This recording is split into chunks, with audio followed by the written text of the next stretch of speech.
Hey guys, it's me, Kate again. So, this video is my October wrap-up. In the month of October, I read 9 things, which is definitely on the higher end, I think. Let me just check. Yeah, I think it's on the higher end.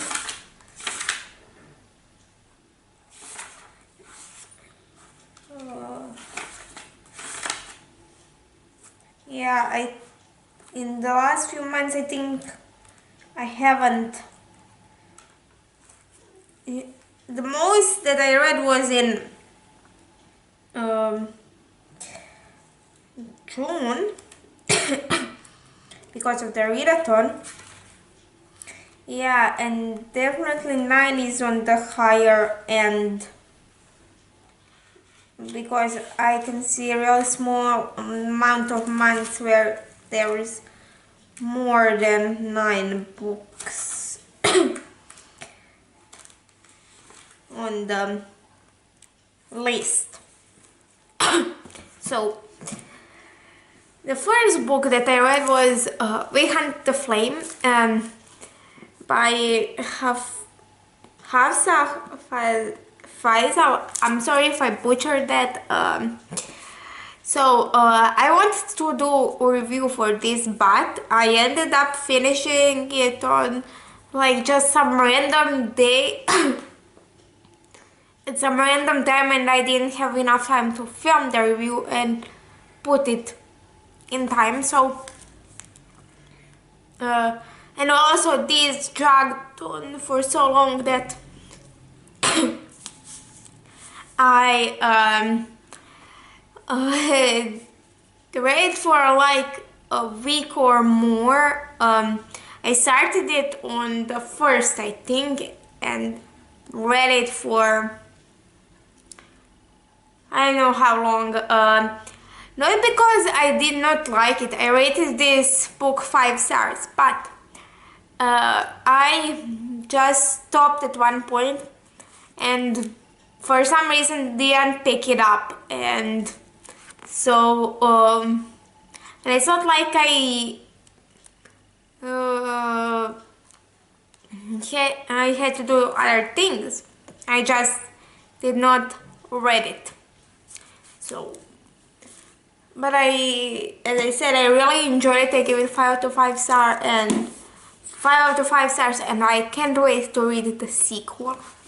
So, then the next book that I read was Batman Nightwalker by Maria Lu, and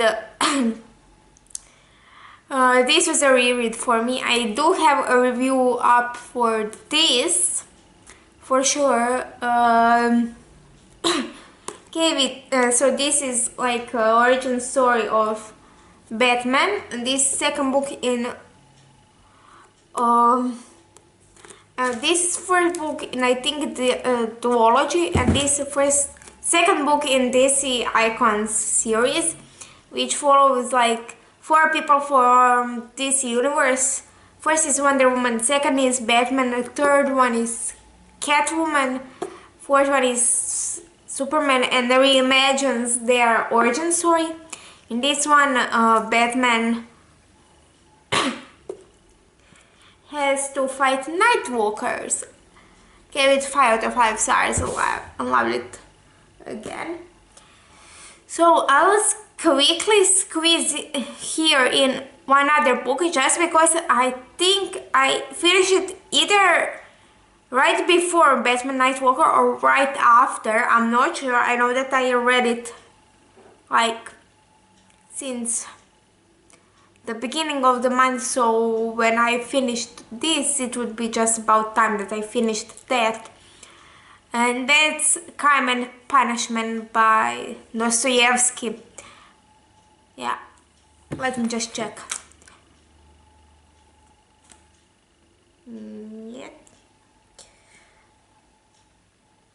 Yeah, Dostojevski.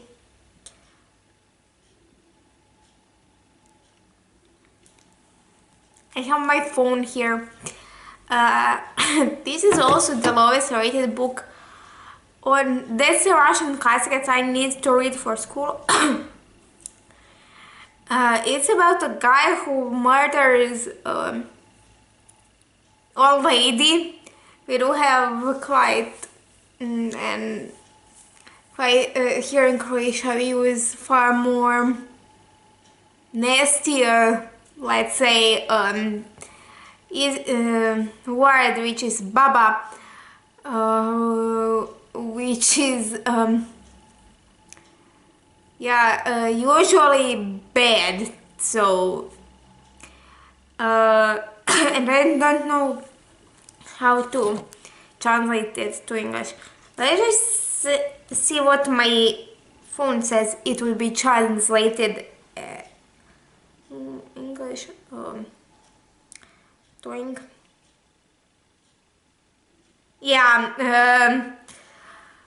What my phone translates Baba as is grandmother, but it's not the same word. So so he murders her, and then throughout whole book he does different things and thinks about will he turn himself in or will he not, and it's really boring, and I gave it 3 stars just because some parts were interesting enough. Like, it dragged on a lot, but it was still interesting enough to keep me reading, and it took me like 2 weeks or more to read it. First of all, it was like 550 page book, the edition that I borrowed from my library, but usually it wouldn't take me that long, but it was, you know, like the feeling when you sit in the class and waiting it for the end, for it to the end just because you're so bored. It felt like that. Only just a lot longer than school class. So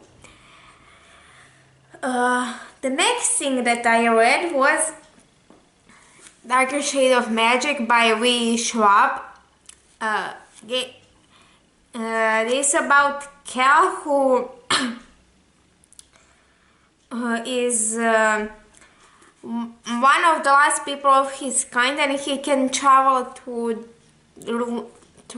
Londons. In this world there are 4 Londons.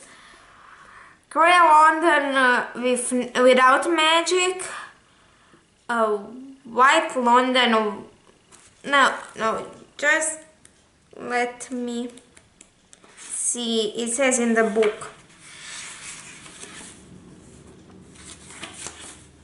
Let me just check where we have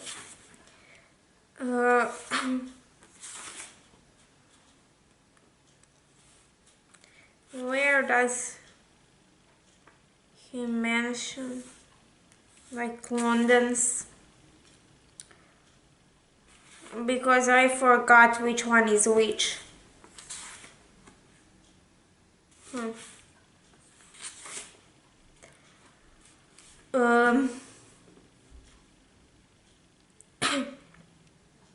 So, Grey London is without magic. Red London is where magic is revered. White London, where people fight to control the remaining magic, and magic fights back. And Black London, which was destroyed by magic, and nobody can go there. But one day, Carol smuggles a stone from Black London, and that gets him into some trouble. I gave this 5 out of 5 stars. I really loved it. Like, it was interesting. Really interesting. And the best thing, I wasn't bored throughout it. Usually when we have book with or stuff with like different let's say dimensions or different version of the same thing, it can be really boring and really get really repetitive. But the best thing about this is that each London is different. So for example, one London is the capital of England or United Kingdom or whatever they say here, while the other is the capital of a country which spans half of the Europe, so, and stuff like that are completely different. So that was interesting. Then I read Wishes by Schwab. Yeah, this is Wishes and not Vengeful. So in this one we are following Victor and Neelite, who 10 years ago were best friends in college and now are mortal enemies. And Victor just broke out of prison because something Eli have done. So, and seeks revenge. And they were best friends once, but now they're mortal enemies. And the best thing is, like, you have two timelines. You have the one 10 years ago, and you have the other one that starts last night from the present and tells the story from last night to this day at midnight, which was like really interesting to read, because you follow these characters for in the past throughout their final year of college, I want to say, or the one before, I'm not completely sure, and you're following them now in a span of I think a day or something like that. So I gave it 5 out of 5 stars, loved it. And also I bought this and the sequel at the same time, basically in the same bookshop. So it was like, what the hell if I don't like this? But I loved it. Just because I got recommendation for Schwab's books from YouTuber Jade from JD Ray Reads. I will link her channel down below, where who gave me recommendation for Spellslinger, and I loved that book, so I decided to try Schwab, and really the book was great. The both were. Then I read The Night Circus by Erin Morgenstern. This is about the circus who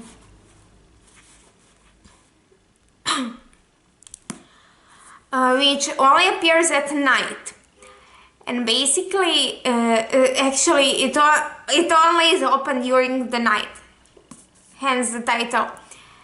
But it will appear out of nowhere, like no mention it, no advertising, no nothing. It just appears. And we're following two timelines. One is the earlier timeline is the one that follows the competition between these two magicians. I know that a lot of people, one of the complaints is that they're not really competing, they're just trying to outdo each other. But I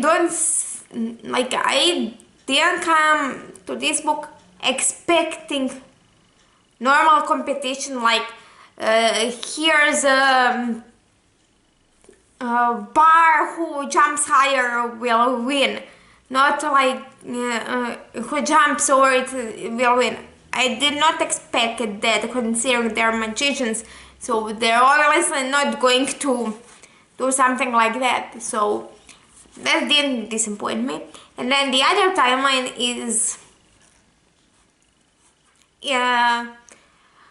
So their timeline starts in what year? 1873 and ends in 1902.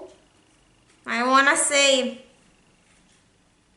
it starts in 1873 and ends in at the beginning of 20th century. I think in 1902. So and we follow other timeline in 1902 and later, which tells the story of a boy named Bailey, who actually once was in the circus, actually snuck in during the day when the circus was last time in his town. So and he cannot wait to see the circus again, and is slowly losing hope that it will happen, but it happens. The circus comes again to his town, and we are following him. And also we have this really strange between chapters, I call them, just because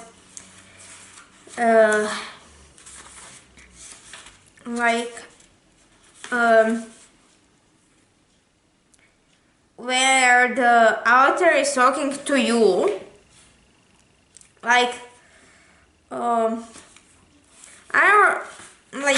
will read you for page 4, even though it's not really connected to the story. You are amongst them, of course. Your curiosity gets better of you, as curiosity wants to do. You stand in the fading light, the scarf around your neck, pulled up against the chilly evening breeze, waiting to see for yourself exactly what kind of circus only opens once the sun sets. So I really like to give 5 out of 5 stars. Yeah. And then actually not the last book. And why did I rate it 5 stars? I'm just going to check my rating on the Goodreads just because I rated it here 5 stars in my bullet journal, but I'm completely sure that I rated it lower.